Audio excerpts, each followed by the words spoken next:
Shake and bake.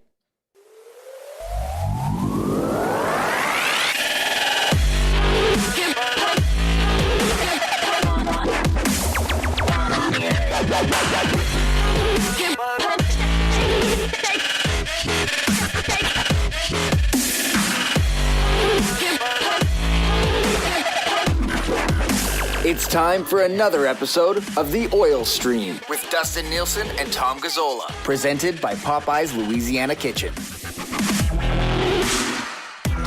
12:03 on a Wednesday, and that means it is time for The Oil Stream. Thank you very much for being here, Dusty and Tommy Gazzola with you. The Edmonton Oilers have won 14 in a row. Everything is perfect. There's nothing to discuss.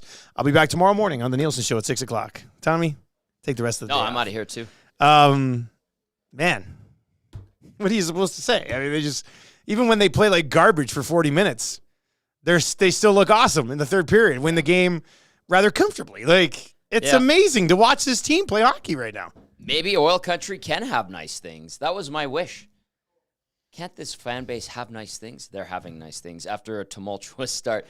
Yeah, it's good. I mean, the first two periods, they were super sloppy, really loose. They paid for it. That must have come up in the post-game show last night, eh? Oh, yeah. Chris Knobloch, he didn't shy away from it either when we played his post-game presser. But, yeah, that's what, Cass and I talked about is just, like, what the hell was that? And Cass said, hey, remember that Chicago game a couple weeks ago? They weren't particularly great. This does happen. I mean, this 14-game heater, they're not all going to be. They still win those games, they right? Win those games. It's good, and I kind of like the demeanor of the group too. Like, you go in the room and you talk to the players. Like yesterday, it's still business. Like, they're not chiding and kidding around, and like it's not like everybody's got a mean game face on. But they know that they embarrassed themselves earlier in the season, and that stays with them, which it should, and has motivated them. And yeah, they're not perfect games, but. Good for them. And even in the press box last night, talking to people from the organization, they're like, "Ugh, just win this period, I guess." And they did, so. Yeah, if you're a good enough hockey team to play one period and win, then you're a pretty darn good hockey team. So you can chime in on this, 780-218-9999, 780-218-9999, or you can hit us up in the nasty chat as well. That's already rolling here a little bit. The Edmonton Oilers have won 14 in a row. Stuart Skinner has set a franchise record as well between the pipes, and he's just doing it in steady fashion. Now, with that being said, I got back around 7:30, so I was driving home from the airport and listening to Mooner and stuff. And on the Johnny Gaudreau save, Mooner dropped. I talked about it this morning on the Nielson Show. He dropped a stymies-em. Which I really love a good styming. You have to save the styming call for the right time to hit it.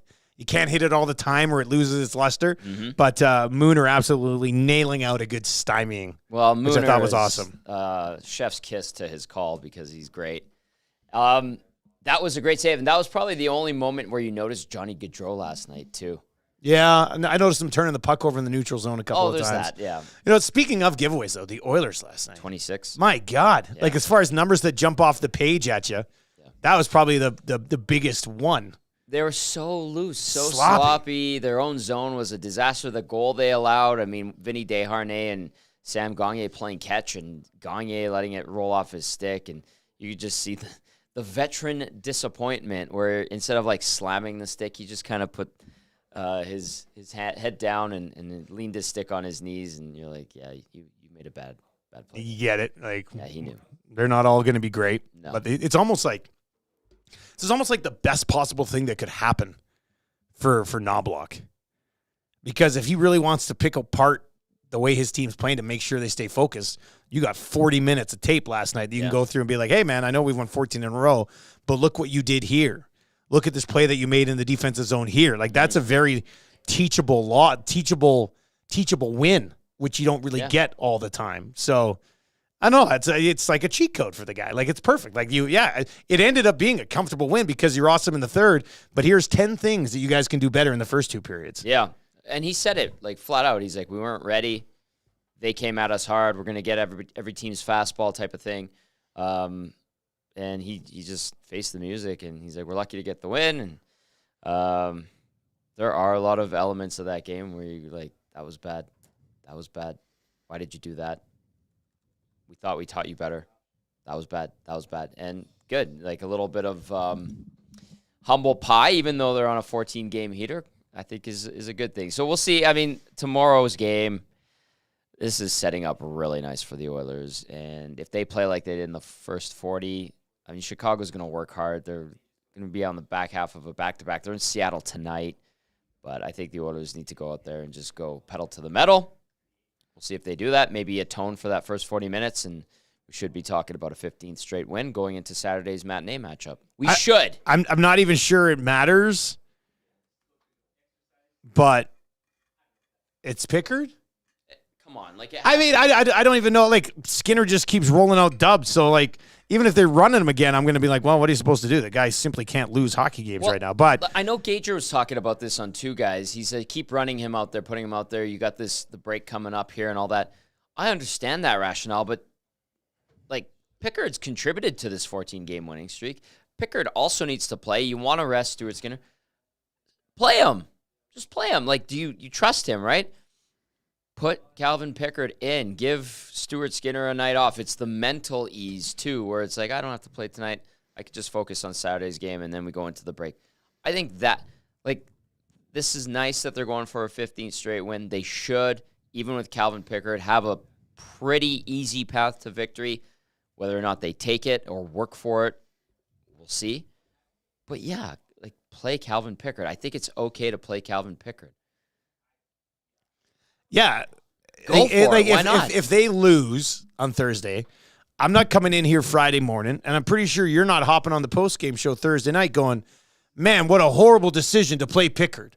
Like, you got to mix this guy in at some point. And the best part is you're mixing him in, and it's nothing to do with Stuart Skinner. No. Like, Skinner's playing brilliant. Of course you'd want to start him every single game.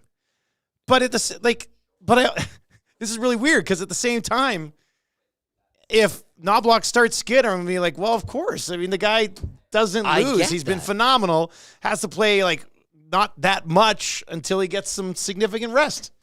So I love that this is our argument today. What goalie do you play? They're both playing so well. He's 4-2. He's won his last 3 starts. Just get him in there. Chris is in and says, you need to give Pickard a game or two here before the All-Star break. Mark is in and says, start Pickard tomorrow. Skinner got the record for most wins in a row for an Oilers goalie. Yeah.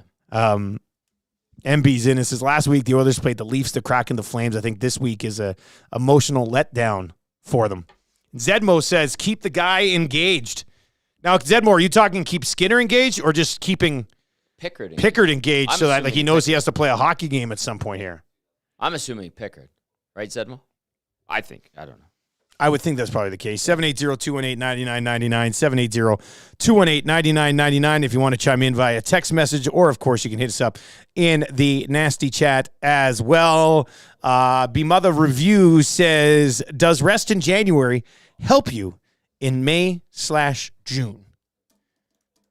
A lot of people believe so. I think so. I could see why you less would, wear and tear. Yeah, I mean, I could see why you would not buy into that, though. Right? Like, how much does having tomorrow's game off help Stuart Skinner in the 3rd round of the playoffs?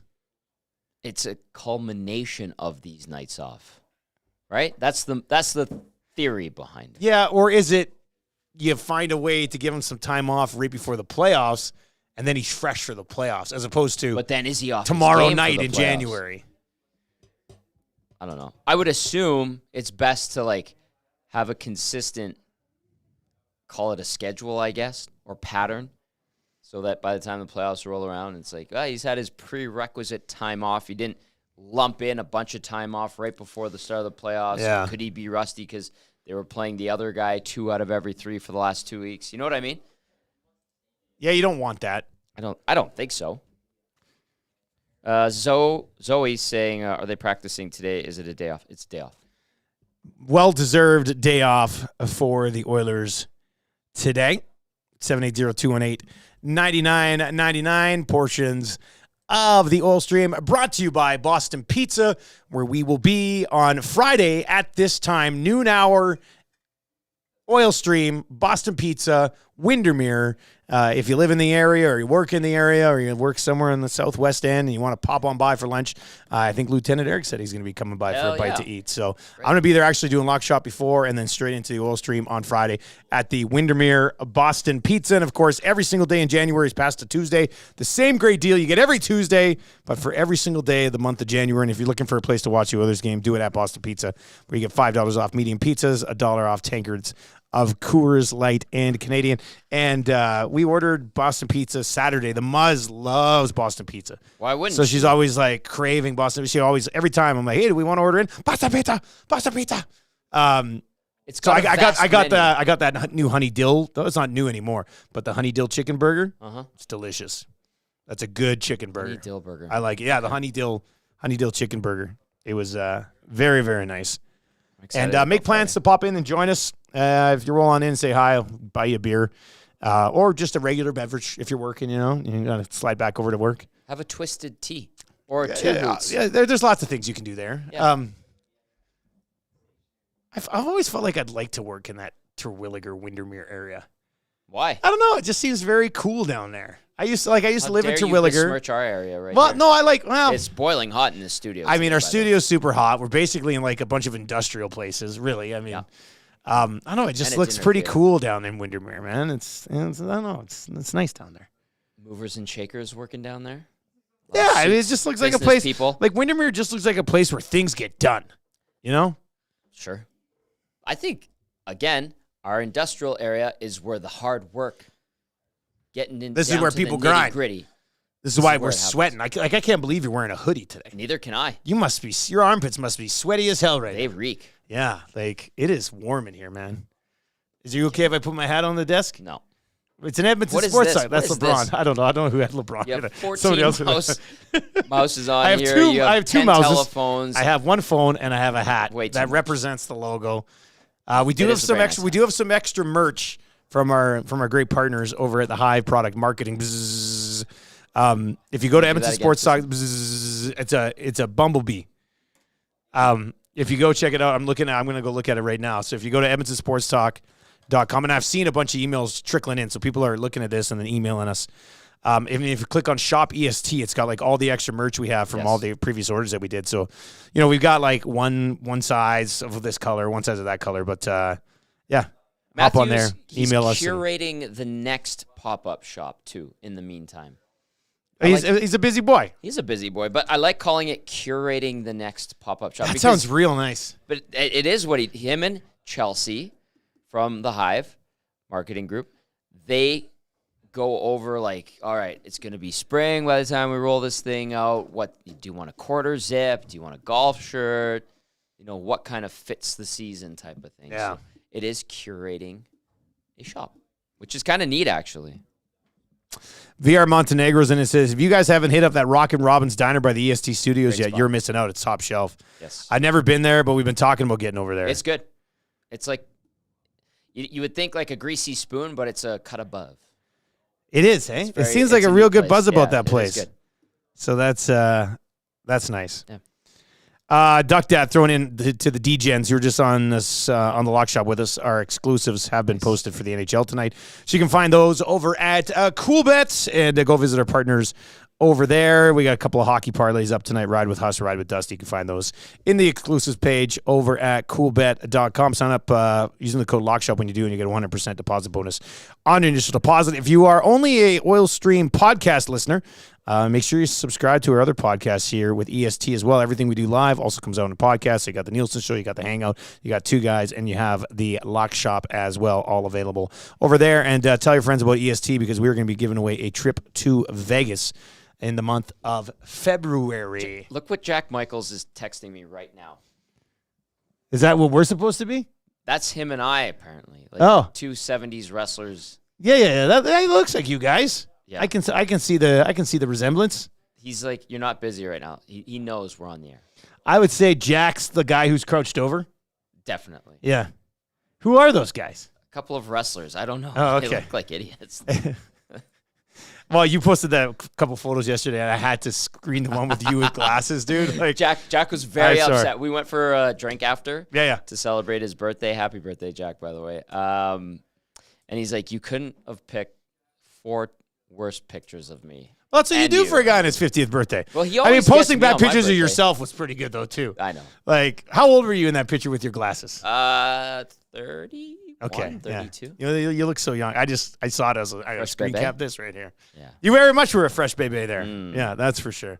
All right. So last night, in addition to it was funny because they tweaked up all the lines, and I accidentally called Knobloch Woody today, and I think it was my brain being like, this is something that Woodcroft kind of did on a regular basis.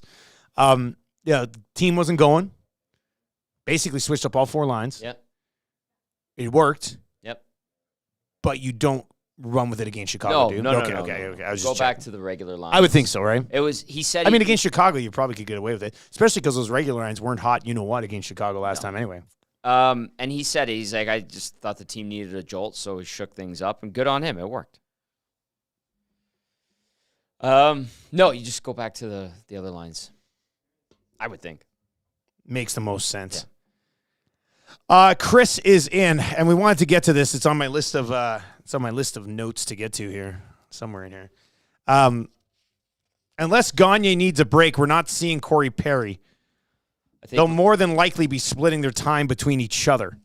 What say you, Tommy? Is Corey Perry becoming in and out of the lineup guy? I don't think so. I think he's a regular. And is it just for Sam Gagne? The other one we were talking yesterday is Connor Brown. Now, that's if you want to take Brown out of the PK rotation. So it's probably Gagne. Gagne becomes your 13th, your extra forward. And, yeah. Gagne he just gets the job done, though. Great. Yep, good. Are we playing the sympathy game, or are we here to win? No, but that's what I'm saying. He gets the job done. He produces more than a lot of those other guys. So technically, you would think that he could help you win a little bit I more. would take Connor Brown out. Yeah. To be honest with you. But they're not going to do that, though, right? I know. Or maybe they surprise us, and he did get his 4th assist yesterday of the season. He does have 4 points right now. Why is Connor Brown still in the lineup? I think he's holding on by a thread, and it's the PK thing. That's my take on it. But they don't have a single another forward they could just put into his spot on the penalty kill? Is the reason the penalty kill successful Connor Brown? I don't think so. No, it doesn't make any sense. That's why I think he could be the guy that gets pulled out, because I do like Sam. If it were up to me, I would just be taking Connor Brown out. And great job on the PK. Maybe we'll get you in a game here or there when somebody gets dinged up. That's what I would do. And Knobloch at times has shown a bit of a short leash for Sam Gagne. Sam Gagne. That's why, I tweeted out, he will be the guy. For the first game, if Corey Perry plays on Saturday, Sam Gagne's probably, I would, 95% sure he'd be the guy who would sit? I don't like it, but I think so. But Brown can't be that far behind, honestly. I don't. Can't be. I wish I knew how critical they think he is to the penalty kill. His puck touches are terrible. Yeah. Yeah, there's not a lot that gets done there when Connor Brown gets the puck. And I feel like there's got to be somebody else in the lineup. Now, it's not like you're putting Perry in and he's going to kill penalties for you. So you have to have somebody else so you can mix in the penalty kill a little bit. But it's got to be options there, I would think. Yes. Would you try Holloway there? He's a bottom 6 guy. Maybe. I don't know. Would you put? I'm just trying to figure out why Evander Brown Kane is still back justifiably in the. You could. Well, if Kane's banged up, you don't want to do too much Right, that's a good more. point. You don't want to put too much more on him. Okay, let me throw this name by you. You're going to want to sit down for this. Okay. Because I don't think it'll happen. But when I threw this on Twitter when Perry signed, and I said it's got to probably be Gagne because you're right. I mean, Knobloch has shown a little bit of a shorter leash for Sam. Mm-hmm. Understandable at this stage of his career, even though his production has been there when he's in. Yeah. But a lot of the replies were like Dusty Matthias Janmark. And I feel like it's one of those Connor Brown sort of things where from a production standpoint, what's Matthias Janmark having the last he's literally done nothing. 5 or 6 points this season. Or he's got more than 5 or 6 points got this 6. season. 1 and 5. 1 goal, 5 Janmark's assists. only got 6 points all year? Yeah, man. What? Yeah. That's awful. But I thought he was having a better year than that. Knobloch a couple days ago was bringing up Matthias Janmark and talking about Since December 8th, Janmark has 1 assist. Yeah. It ain't sexy, but he's consistent. But once again, he's a penalty killer. Yeah, he's just kind of a specialist. So, so you've got 2 guys in Janmark and Brown who literally have not produced anything in a month and a half. Arguably the whole season if they only have 4 and 6 points. Janmark had that one really nice week offensively. Yeah, he had. Wait a second here. Is this for real? 5 of his points came over a 3-game stretch. And outside of that, he's got 1 assist all year. Correct. Yeah, okay, you could take Matthias Janmark out of the lineup. Well, I mean, if he's your specialist on the PK and you're like, I'm satisfied. This is a hypothetical. If you're satisfied with his 5-on-5 game and you're like, we're good. We don't need to touch that. Then I get it. What if he was just in a perfect world, he's your 4th line left or right winger, right? Yeah, and on the penalty kill. I mean, we're just trying to think who comes off for Corey Perry. This is why, because we've got a few people. Guys, Janmark was on the hottest Oilers heading into last playoffs. I mean, okay, the penalty kill is the best in the league right now. It's been a weak spot for years. Guys, let's just start benching players for contributing to a win streak. We're just having the conversation. Right. Who comes out if Corey Perry goes in? We're taking a look at these players. Janmark and Connor Brown literally do nothing offensively.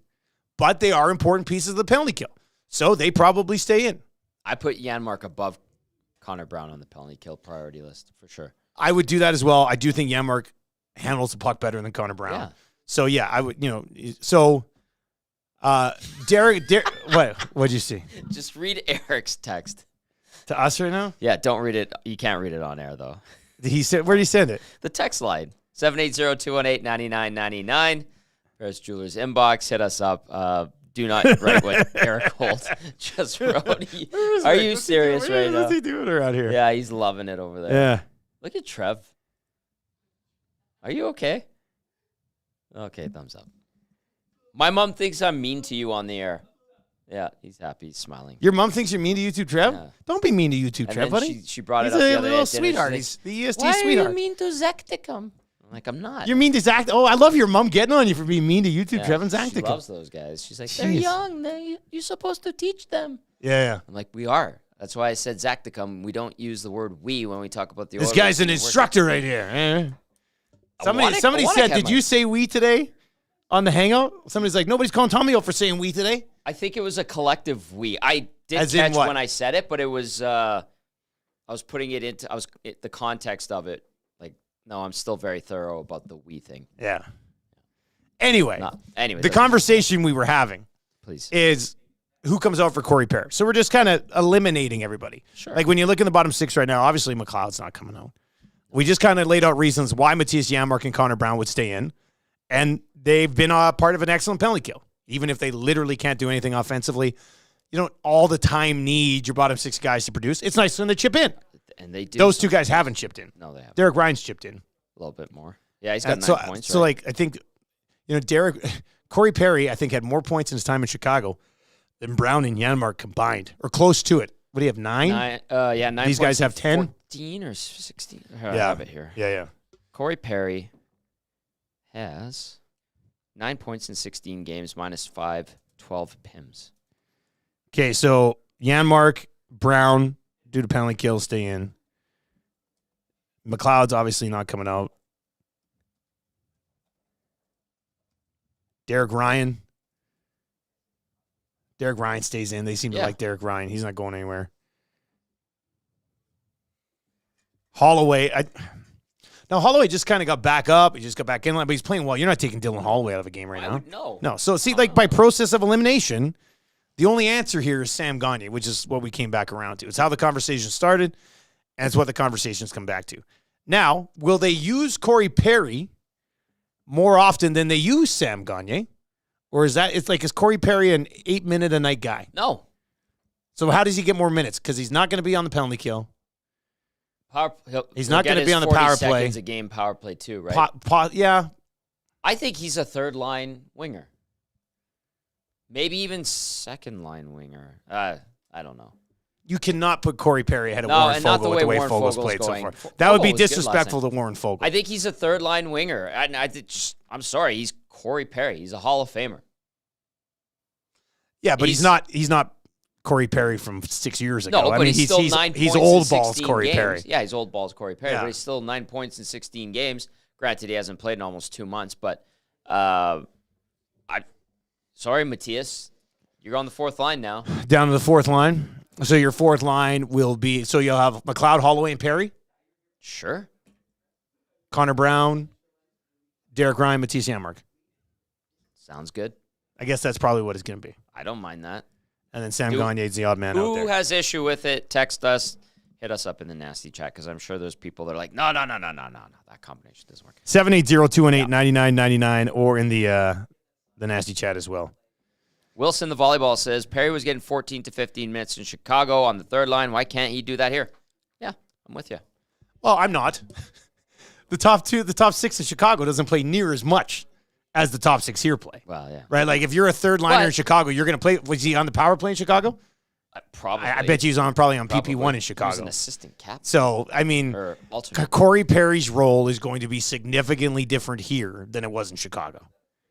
So I don't think he's going to, you think Corey Perry's going to play 15, 16 minutes a night? Okay, if you're... How many guys play 15, 16 minutes a night? Listen to this. If you're building a team that can roll three lines consistently in a perfect world, 4, looking at how Vegas did it last year when they won the Cup, don't you want to be able to roll out your third line 14 minutes a night? I would think so. Isn't that what you're trying to get to? How much does that line play now? Because I don't think just getting Corey Perry elevates that line more to you're like, oh, now we think everybody's better. You know what I mean? Like Derek Ryan had 10 minutes. Janmark had 13. McLeod, and that's penalty kill. Perry's 54. not playing on the penalty kill. Okay, are we content with 12 to 14 minutes? Somewhere in that range, depending on how I think the 10 to game's 12 minutes is what you see for Corey Perry. Great. Yeah. Lovely. If he's playing well, then bump him up. Yeah, I'll be very fascinated to see how he fits in here because he's slow. Yes. So, the Oilers have speed, so they can get away with adding a slower player to the lineup. Is Janmark a burner? He skates better than Corey Perry. Fair. Is Derek Ryan a burner? No. No. The answer is no. No, he's not. Smart. Yeah, Perry, Holloway, McLeod. Could be how it starts. A veteran guy with two of the guys you're looking to. Is that what you think? You think that's how it's going to start? Maybe. Yeah, because he's just been out, right? He hasn't been skating any line rushes or anything, right? He's just. He was rotating on that third line. He was rotating on the line Ryan. with Derek Ryan. Yeah, and Matthias Janmark, I should say. That's where he's been rotating, is the third line. They didn't have the top two lines, they left. Fourth line, they left too. Luke in Cowtown says, I think the first person out is Derek Ryan, only to give him a night off. Then it's a rotation of what have you done for me lately. This one's in. It says Holloway was on the penalty kill in Bakersfield, so there's that. This one is in 780-218-9999. With Perry in the lineup, I see the third and fourth line end up getting more ice time, just gives us more depth, just like the Knights last year when they kicked our ass. That one in from Swifty today as well. Guys, does the gaff on the goal yesterday mean that Gagne is in jeopardy of being set down? I would take out Brown, but Janmark only has one goal, so he's not much different. That's in from Library Pat today as well. The answer to that's probably yes. But I don't think it's the whole reason why. Gagne is supposed to be the extra forward. But he's been productive, which is good. And he's always supposed to be the extra forward, and he tugs on the heartstrings. And I get that. Good Oiler. Let's see here. Let's get to a few of the nasty chats. Keep them going. Tell your friends about the oil stream and everything we got going on at Edmonton Sports Talk. And if you are watching right now, subscribe to our content. Just hit the little bell there as we close in on 6,700 subscribers. As I was leaving the rink yesterday to get set up for postgame, two nice guys wanted a picture, and they're like, do you think this YouTube channel is going to work? And I was like, yeah, but there's more to it. Our bread and butter is the audio. Yeah. And they're like, oh, we hope so. We like it. Like, yeah, good. It seems like people like it. I was just like, cool. Like do you think it's going to work? And it was sincere. And this YouTube thing, I'm like, yeah, but you can listen to us. That's the main thing. Yeah, listen on TuneIn, man. Yeah, that's the key station. thing. The numbers on TuneIn are very good. Yeah. So, but it was very sincere and like wishful, and I was like, I appreciate that. I like that. Yeah, so did I. Yeah, nice guys. I didn't get their nice names, of them. but super nice. All right, let's dive into a few of these. Blake is in and says, so they're bringing him here for leadership in the playoffs, and you believe that they're not going to play him? Did somebody else in the nasty chat say they weren't going to play him? Is that what it is? We were looking for a place to get him into the lineup. Like he's going to play. Oh yeah, of course he's going to play. They're not gonna. He's not an in and out guy. He's an everyday player.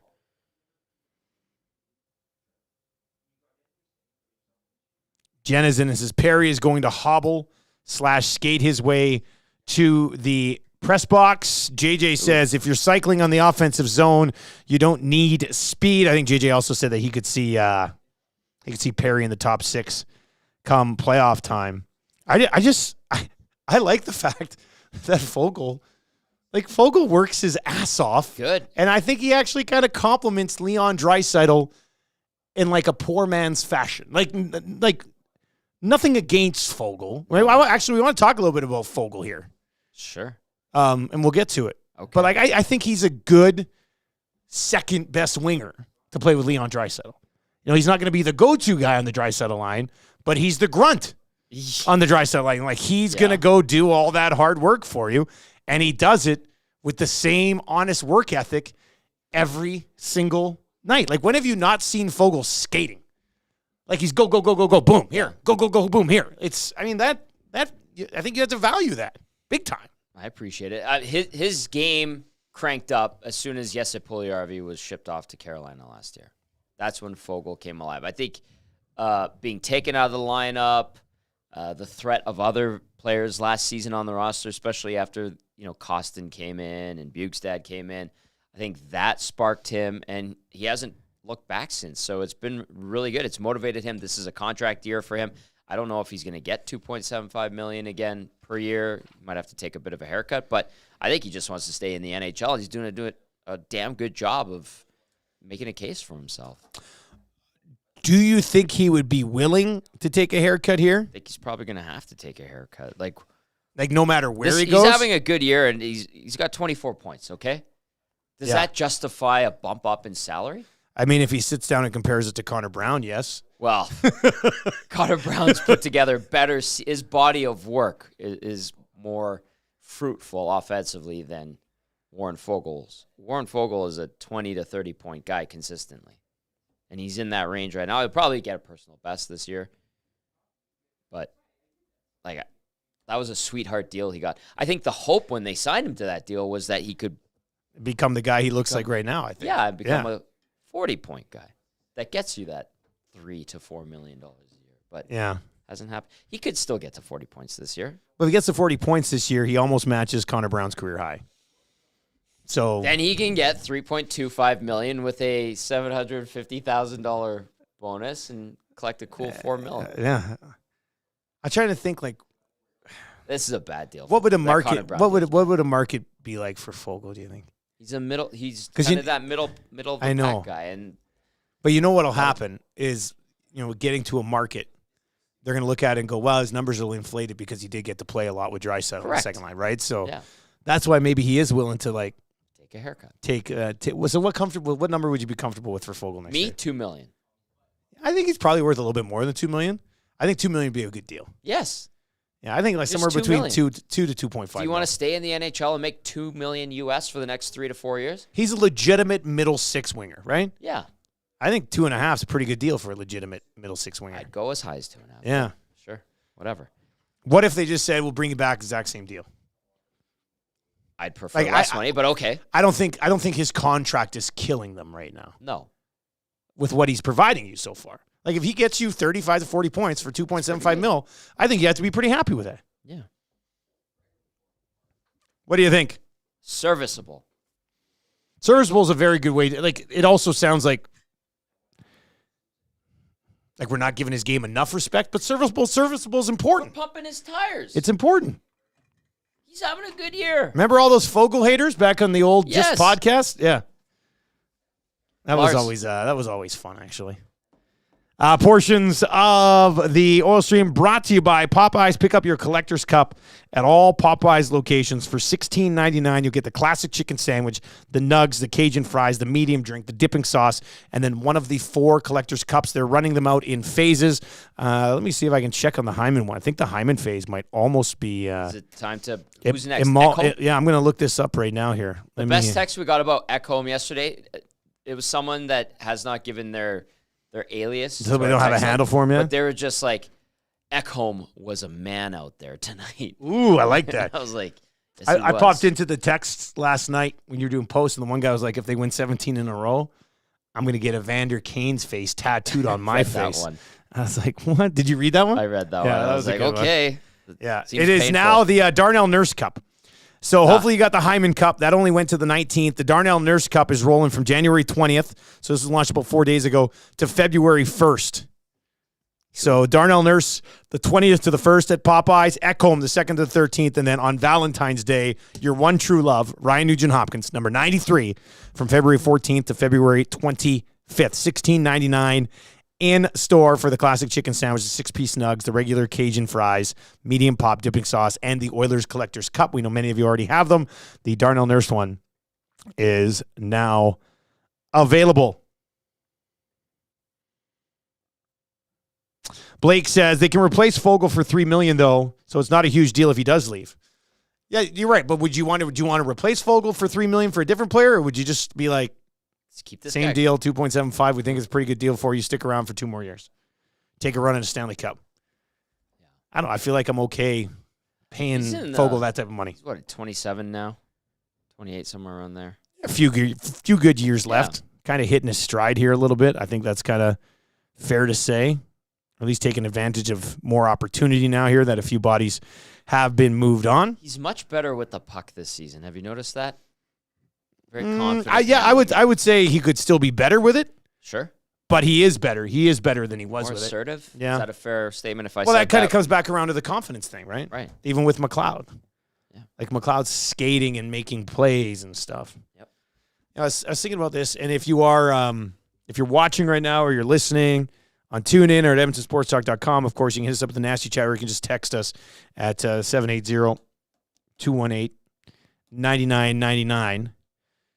In the full-blown October to mid-November panic, there were a lot of bold statements about, like, oh, it's a coach. Oh, Stuart Skinner's never going to be the guy. Ryan McLeod, don't trade him for a bag of pucks. You know what I'm talking about. Like, I remember Darnell Nurse is an absolute trade. I can't make $9.5 million. And we were guilty of some of it. Fan base was guilty of some of it. Everybody was guilty of some of it. When the team sucks the big one, we're all going to have hot takes that don't look great when they win 22 of 25. So what would you say is the thing that you were most wrong about from the team for the first 6 weeks of the season? Well, I did say the season was over. Oh, yeah. So I guess I did say that. Saying that the season was over is kind of a big one. I also think I followed it up with, I wish I was wrong. Yeah. That's a good one. What were you wrong about? Well, I did, in fact, say about 5 days before they turned it around and barely lost since that I thought the season was over. Well, they lost to San Jose, who was the worst team by far at that point, couldn't score more than 2 goals a game, and gave up 3+ a game. And they got 2 against San Jose, gave up 3, played like absolute dog caca. And so what are you going to say? Like, they were like a world of hurt. They were the worst team in the NHL on November 9th. They shouldn't have been. So I'm happy I'm wrong, because the city is beaming with happiness, and I'm happy when this city is happy. Let's see here. I was completely wrong, and I'm more than happy to admit it. That's okay. That was a fun night, though. I think Freezer Bag and I have had some good back and forths. Like, he takes shots or needles me, and I was like, come on, Freezer Bag. But he said earlier today, he's like, you looked like you were going to cry every post game. I was giddy with how funny it was. You looked like you were going to cry every post game. No, like I'm not going to lie to you. I enjoyed the suffering. It made for some great for views and stuff. It's great shows, for reaction. Yeah. Everybody gets fired up. You play into the emotion. If I came on and was a robot, then I'd have some concerns. Okay, let's get to a couple of these. B Mother Review says, it's okay, Tom.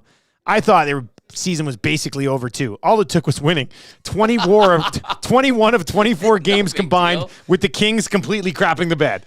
It's just, it took an all-time franchise run and the Kings to just become the suckiest bunch of sucks that ever sucked for them to get that spot back. Like, what are the odds both of those things ended up happening? There's two things that I guess I would, I know somebody said, I think, D. White says, I was most wrong about Skinner. I was ready to trade him for a bag of pucks, and now I think he's a legitimate number one. Tango says, Evan Bouchard being a tire fire was my bad hot take. Yeah, there's a lot of that Bouchard stuff had them earlier in the year. I think the two for me would be, I didn't think going to Knobloch would make this much of a difference. Like, I thought they would have got back on track with Woodcroft at some point anyway. So do I. But not to the point of running out 22 of 25. Mind you, last year down the stretch, they went 18-2-1. Yes. Then they went like 18-21 down the stretch. 21 games, they were on fire. Yeah, they won 18 in the last 21 last year with Woodcroft as head coach. So, I mean, maybe he could have taken them on this heater. The numbers, that's why I thought they might stick with Woody's, because the analytics, like the underlying numbers, are pretty damn good for the Oilers to start the year. And people are saying, you know what, they're going to come around. Yep. So that was one. And then I was wrong on Ryan McLeod's offensive production. I didn't think there was going to be a sniff there. I was just like, man, how many years does he into his career now? Like, there's still nothing there. That would have been the player that I look at and go, you know what, he's made me look like a fool as of late. Because Ryan McLeod, we'll see. All that matters now is the playoffs. Like, can Ryan McLeod continue to play this way in the postseason? Yeah. If he can, awesome. If he can't, you might have an issue on your hands.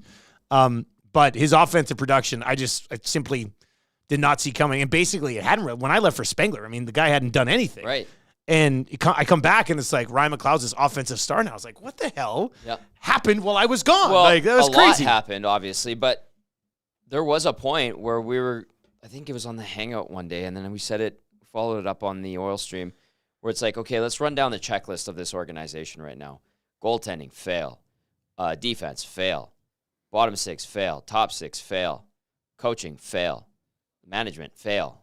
Like, at the beginning of the year? Fail. It was when they were on that terrible run. Yeah, the only guy who it might have been, like, Kane was steady at the beginning of the year. Hyman, and Fogle. Yeah, those three guys were like, you know what? They're giving you what you need from them every single night. I'm not sure you could have said that about anybody else. Well, even Brett Kulak, who we hardly talk about because he just does his job quietly. Cody Cece's kind of in that same boat. Even he had a terrible first 5 or 6 games where you're like, whoa, what giveaway after giveaway and missing checks. And then it just, the waters calmed right after the coaching change. So, or even before when they won that game in Seattle, that was Dave Manson and Jay Woodcroft's last game behind the bench for the Oilers. Well, it's okay. It's okay to admit it, right? When they were getting torched, they were getting torched. They deserved the heat. Yeah. Now, like that's the thing when you look at, the guys are unfair. Like, unfair would be torching them when they suck and then still finding ways to torch them right now. Like a full-blown PK Subban, and we can get to that if we want. Like, sure. But to me, it's just like you have to praise them now because they've been absolutely incredible. And basically, nobody's doing anything wrong on this team right now. You know what's also incredible? The power play masking deficiencies can't even be brought up. That's not even like an excuse like, just their power play's hot. They're just playing. That's not it. Greasy. They're winning games differently. They don't give up a ton of goals. Some nights it's not pretty. Some nights it's not flashy. But it's like, they won. And then they go down a couple goals in games. And you're like, I think they still might be okay tonight. And then they end up being okay. It is what a 180. Good on them. It's literally like the old night and day saying. It's completely different. It's like the sun just rose on the season, and they're like, now we can win games in bunches. Lots and lots of bunches. 14 in a row. Like 8 in a row would have been a streak that you come back and talk about at the end of the season. They had one of those. I know. That's the thing. Like, that alone would have been like, wow, that was an amazing stretch. And then they lost 3 and now won 14, and an 8-gamer looks like nothing. Bamutha Reviews via the Nasty Chat says PP is arguably their biggest problem right now with an LOL. Yeah, and Montenegro asks, what's the issue? Are you seeing anything with the power play? Too cute? Yeah, I think too cute's probably Man, just passing and passing. And just want to pass it into the net. And feed it over to Draisaitl as much as you can. Balls, yeah, I would think that's power play will work in waves. They'll get a bunch of pucks that'll be going in here at some point, and it'll be an absolute heater again. Portion of the Oil Stream brought to you by One Putt Virtual Golf, one of the best and most accurate indoor golf places in the city for both serious and casual golfers. They got 6 TrackMan bays. Makes for the perfect place to golf and hang out with your friends while catching an Oilers game.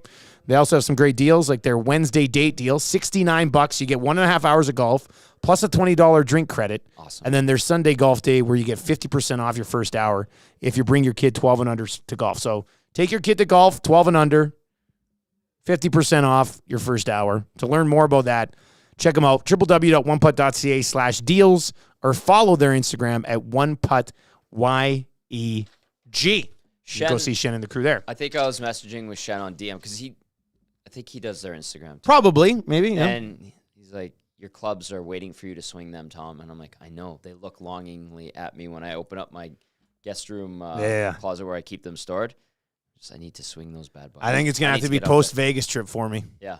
And then I'll get in. Then I'll get in there. Let's go. And that'll be let's go. That'll be a lot of fun. Derek is in and says, we also win games in a totally different manner than which we used to.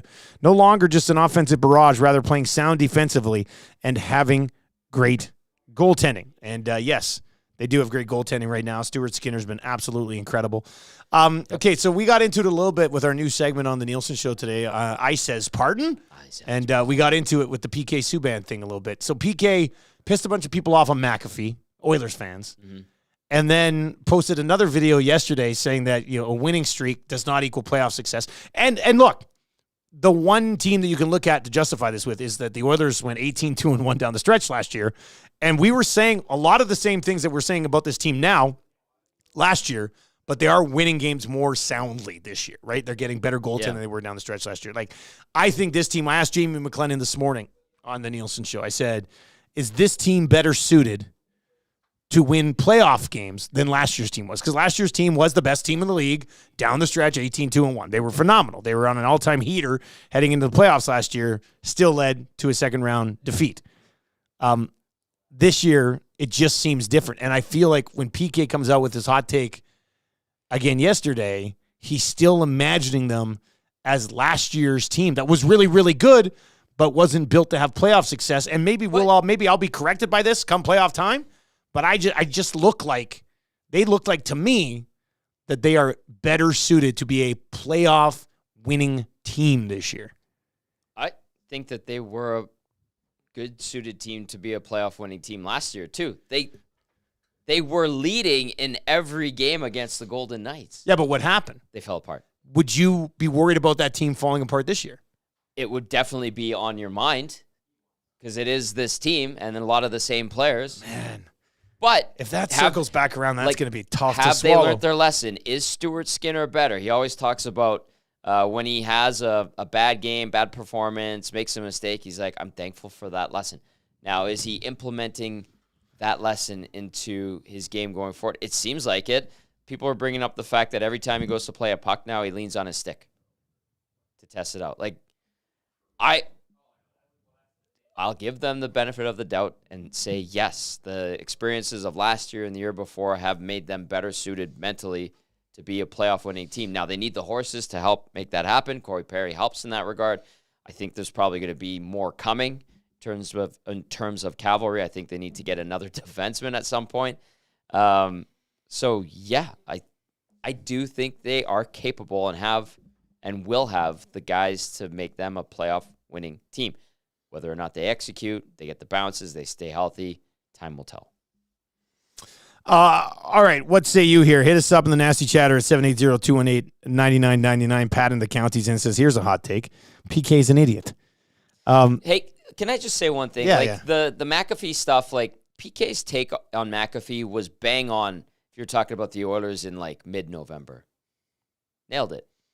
But, like, they've evolved in that time. Well, that's the thing. Was the last time he watched them mid-November? Maybe. Because he was very accurate for mid-November, but yeah. They have 3 losses in the last 2 months, and he was on McAfee last week. But, like, you read his statement, or you played it today. We played it today, the new one, As I was driving in, I'm like, yeah.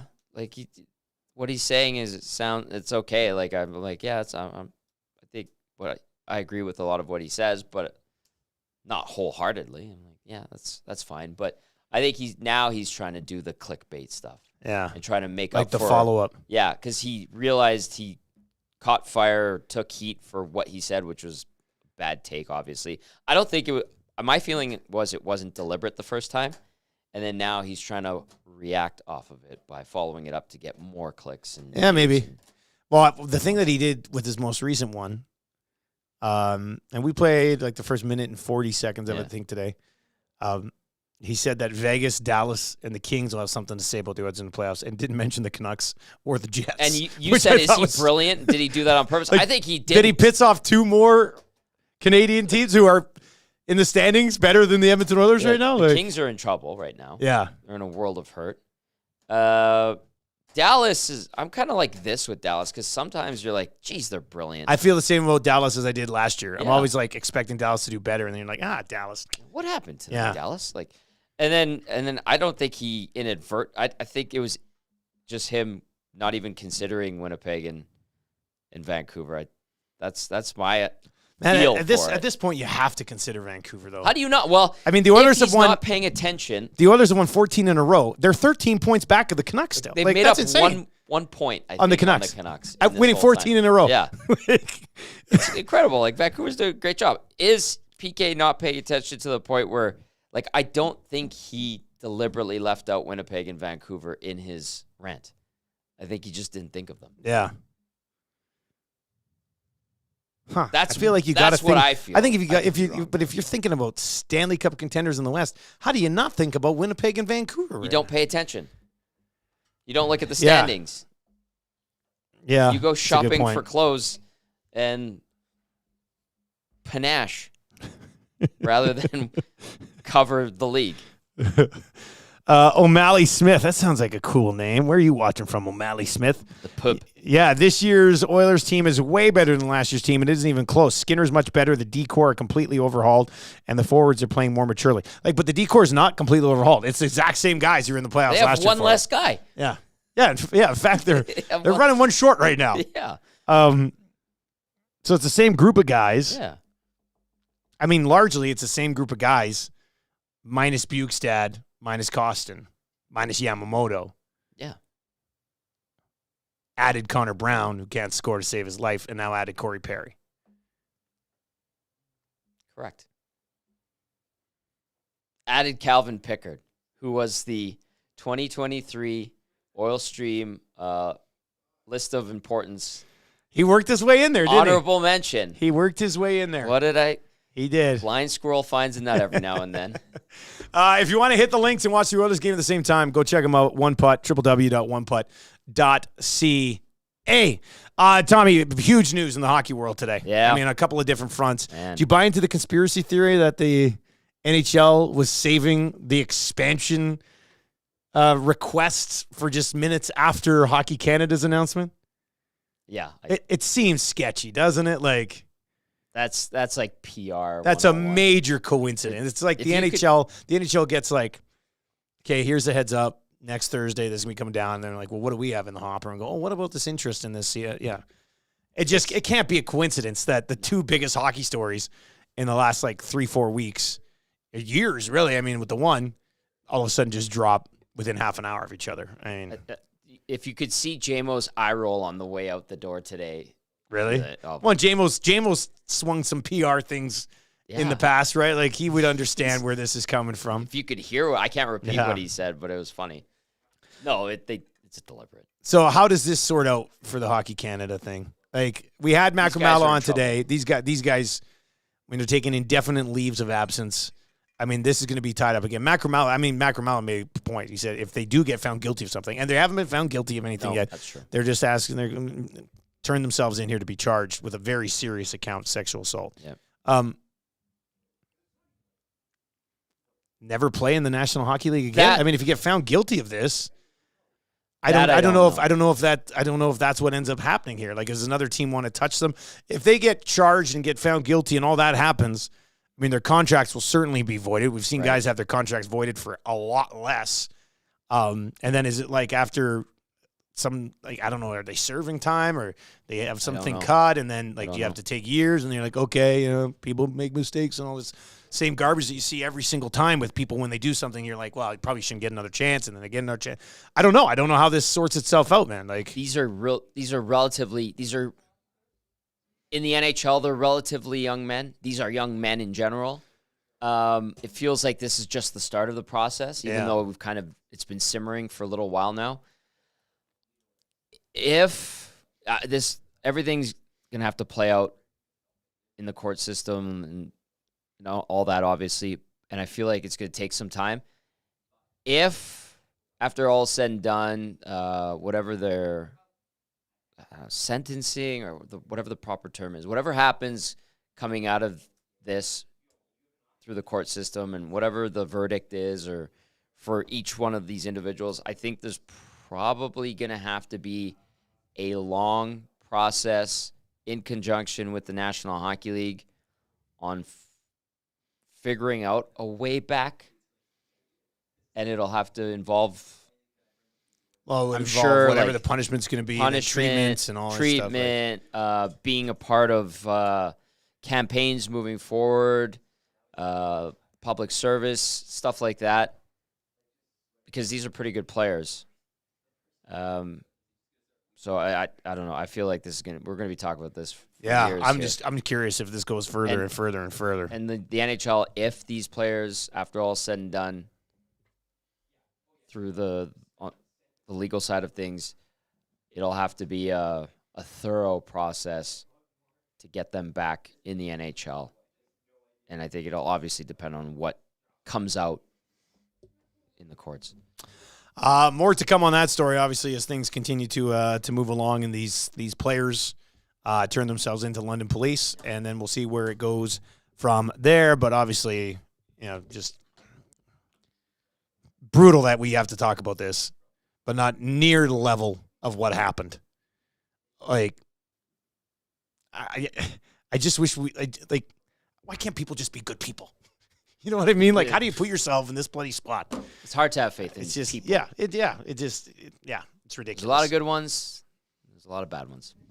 All right, I'm sure there'll be more on that tomorrow on Two Guys and Goalie as the stories continue to come out. Down here will be noon of Nielson show tomorrow morning as well, right here on Edmonton Sports Talk. That's going to do it for us today. If you're watching any of our content today and you want to subscribe to the channel, make sure you do. In the month of February, we're going to be giving away a trip to Vegas, teaming up with YEG, Edmonton International Airport for that. Should be a lot of fun. We're going to take our content down to Vegas for a good chunk of a week here coming up in a couple weeks for Edmonton Sports Talk, which is exciting as well. That is going to do it for us today.